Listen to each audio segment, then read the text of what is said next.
Bonjour et bienvenue sur DigiSchool. Je suis Rémi Carl, votre professeur de physique. Aujourd'hui, nous allons étudier l'historique du stockage numérique.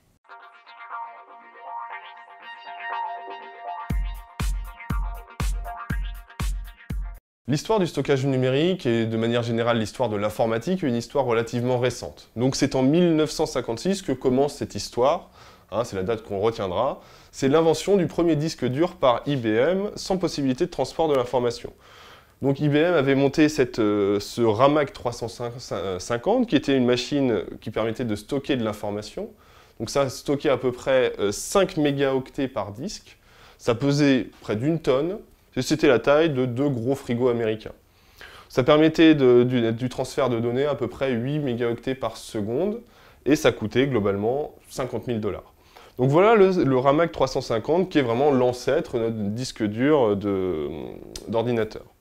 En 1958, les inventions un peu annexes de la science ont permis, donc, grâce au laser par Townes et Swallow, le circuit imprimé par Kilby, ont permis justement de faire évoluer de manière très rapide le stockage numérique.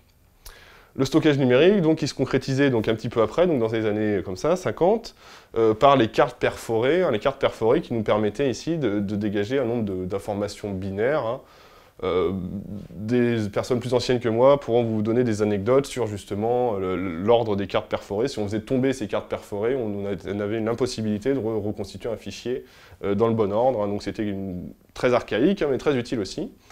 Ensuite sont arrivés en 1976 les premiers disques audio par Sony, Mitsubishi, Hitachi. Puis les premiers supports magnétiques amovibles, donc le disquette, où on avait la possibilité d'effacer et d'écrire les données, mais pas de stocker à long terme. Donc les disques audio, c'est un peu aussi les premiers supports qui sont eux vraiment pour le coup numériques et dont on a accès. Et les disquettes donc étaient des bandes magnétiques ici, de très faible capacité de stockage par rapport à ce qu'on connaît aujourd'hui. On parle de tébioctets, mais on était sur plutôt des kilo-octets ici, kibi-octets. Et du coup, une disquette, pour vous donner une idée, si on voulait installer Windows 8 avec des disquettes, il nous en faudrait 1450.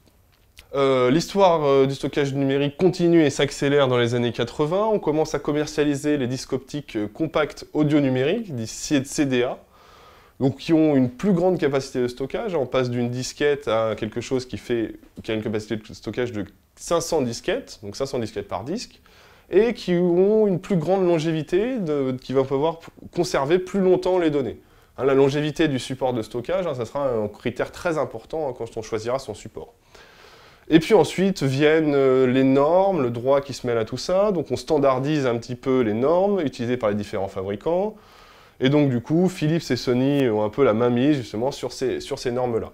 Ensuite vient la conception du CD-ROM qui permet donc des possibilités de stockage plus importantes encore. Donc une nouvelle norme est créée. Puis en 85, le CD-ROM XA, donc qui permettra de stocker du multimédia. Et là, c'est un peu la révolution parce qu'on peut stocker des données, de l'image et du son en même temps. Et ensuite, le CDI, donc Compact Disc Interactif, donc c'est un disque compact interactif qui lira des applications multimédia interactives à partir d'un ordinateur ou d'une console de salon. Donc voilà, dans les années 80-90, on arrive à la quintessence, l'apogée du stockage numérique sur CD. Fin des années 80, on arrive au CDR, donc on peut enregistrer maintenant un disque compact sans avoir une grosse machine industrielle. Donc avec un graveur CD donc, qui commence à se démocratiser, à rentrer dans les foyers. Il peut prendre tous les types de formats cités précédemment. Les normes sont décrites dans un livre orange, donc un nouveau livre qui décrit l'ensemble des normes qui régulent justement ce marché-là. Conception des CD MO, donc qui sont des CD magnéto-optiques.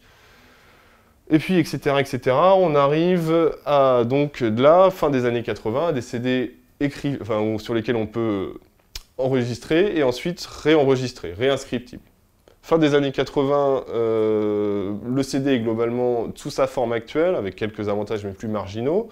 Milieu des années 90, c'est le DVD qui apparaît. Donc le DVD qui a une plus grande capacité de stockage, à peu près 5 ou 6 fois la taille d'un CD.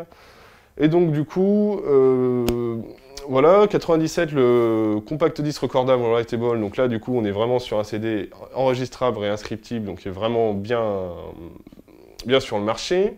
Les normes sont sorties. En 2006, donc milieu des années 2000, on arrive au Blu-ray, donc il y a encore une nouvelle technologie, hein, CD, DVD, Blu-ray, qui voit sa diffusion commerciale fin 2009, hein, puis après l'avenir nous le dira, mais voilà les trois gold standards du stockage numérique, hein, pour les usages, disons, domestiques, CD, DVD, Blu-ray. Les supports de stockage numérique peuvent être comparés par un paramètre très important qui est la durée de vie. Donc ici, vous avez un petit schéma qui vous décrit un peu la durée de vie des différents supports. Donc on arrivait sur une échelle de 0 à 100, hein, où 100 était décrit par le CD, le DVD ou le disque dur, hein, qui sont à peu près les références. Hein. On arrive pour les disquettes à des durées de vie qui varient entre 10 et 30. Donc ici, on a quand même des durées de vie relativement faibles en comparaison de ces supports-là. La clé USB garantit une durée de vie un peu moindre. Alors aussi parce qu'on a mis en compte dans ce graphique-là des usages. C'est-à-dire qu'une clé USB, on a tendance à la perdre avant qu'elle soit cassée. Donc du coup, tout simplement pour ces raisons-là, on peut dire qu'en moyenne, hein, la clé USB a un support moins fiable si on veut garantir la longévité des données.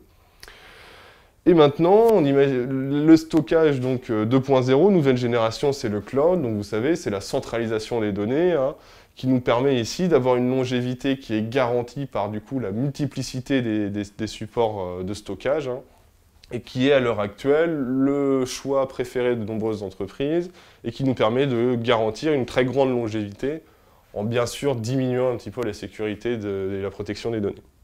Voilà, c'est tout pour aujourd'hui. J'espère que cette vidéo vous aura plu. N'hésitez pas à consulter le site internet pour retrouver d'autres supports sur le stockage numérique. À bientôt sur DigiSchool.